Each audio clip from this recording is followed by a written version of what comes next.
kasalon, magbo-blower tayo. Tuturuan ko kayo kung paano humawak ng blower at ano ang gagamitin natin na suklay at kung paano gawin. Okay mga kasalon?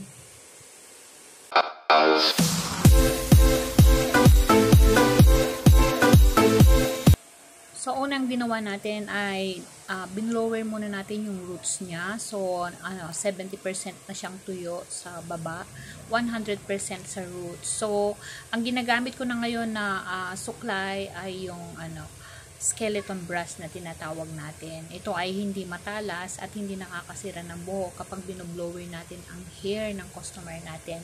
Ang dahilan kung bakit ang skeleton brush ang ginagamit natin, mas maluwag yung mga ngipin niya, kaya kapag dinadaanan siya ng blower, hindi magkakaroon ng split ends or tangles. Okay, so yun ang dahilan kung bakit ang ginagamit natin ay skeleton brush at mas mabilis siyang hatakin kasi maluluwag yung kanyang mga ngipin.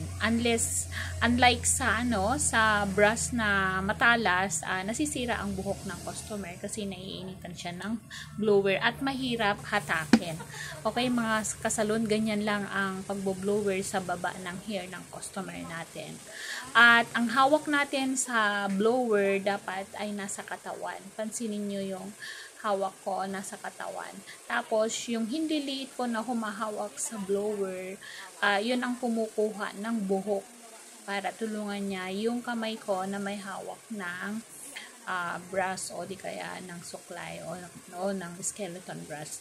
Okay mga kasalon, so ganyan lang ang pagbo-blower ng hair ng customer. Pag mahaba, kailangan ilayo natin sa kanyang mukha yung buhok habang binoblower natin kasi medyo mainit yung singaw ng blower para sa ganun ay hindi siya mainitan.